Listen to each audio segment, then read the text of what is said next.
Telangana assembly budget సమావేశాలు బుధవారం ఉదయం లాంఛనంగా ప్రారంభమయ్యాయి. ఈ సమావేశాలకు అధికార విపక్షాల సభ్యులంతా దాదాపుగా హాజరయ్యారు. చాలా కాలంగా అసెంబ్లీ సమావేశాలకు దూరంగా ఉన్న బీఆర్ఎస్ అధినేత, ప్రధాన ప్రతిపక్ష నేత కేసీఆర్ అసెంబ్లీ సమావేశాలకు హాజరయ్యారు. ఈ సందర్భంగా కేసీఆర్ తీరును చూసిన వెంటనే మొన్న ఈ మధ్య ఏపీ అసెంబ్లీ సమావేశాల్లో వైసీపీ అధినేత వైఎస్ జగన్మోహన్ రెడ్డి వ్యవహారం సరళి టక్కున గుర్తుకు వచ్చింది. ఆ వెంటనే కేసీఆర్ జగన్ కు ఎంత తేడా ఉందో చూసారా అన్న మాటలు కూడా వినిపించాయి.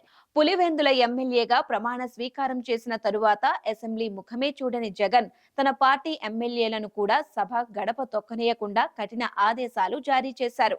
అయితే నిర్దేశిత రోజుల పాటు సభకు రాకపోతే అనర్హత వేటు తప్పదన్న అధికార కూటమి నేతల మాటలతో మొన్నటి బడ్జెట్ సమావేశాల ప్రారంభం రోజున వైసీపీ ఎమ్మెల్యేలు, ఎమ్మెల్సీలతో కలిసి సభకు వచ్చిన జగన్ గవర్నర్ ప్రసంగం పూర్తి కాకుండానే సభ నుంచి వాకౌట్ చేసి వెళ్లిపోయారు.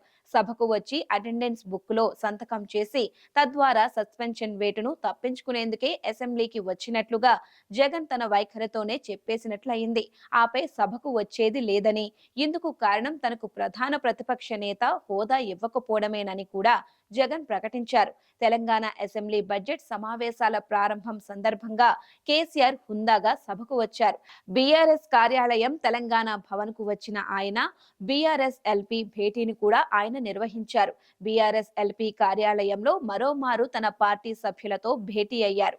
ఆ తరువాత తన పార్టీ ఎమ్మెల్యేలు, ఎమ్మెల్సీలతో కలిసి కేసీఆర్ సభకు వెళ్లారు. ఈ సందర్భంగా గవర్నర్ జిష్ణుదేవ్ శర్మ ప్రసంగిస్తున్నంత సేపు కేసీఆర్ ఆ ప్రసంగాన్ని విన్నారు. కొన్ని కీలక అంశాలను గవర్నర్ ప్రస్తావిస్తున్న సందర్భంగా బీఆర్ఎస్ సభ్యులు నినాదాలతో నిరసన వ్యక్తం చేసిన గవర్నర్ ప్రసంగాన్ని కేసీఆర్ సహా బీఆర్ఎస్ సభ్యులంతా శాంతం విన్నారు. ఆ తరువాత సభ వాయిదా పడగా కేసీఆర్ ఇతర సభ్యులతో కలిసి సభ నుంచి వెళ్లిపోయారు. వెరసి అనుభవశీలిగా కేసీఆర్ వ్యవహరిస్తే జగన్ మాత్రం దుందుడుకు తత్వంతో వ్యవహరించారన్న మాటలు వినిపిస్తున్నాయి.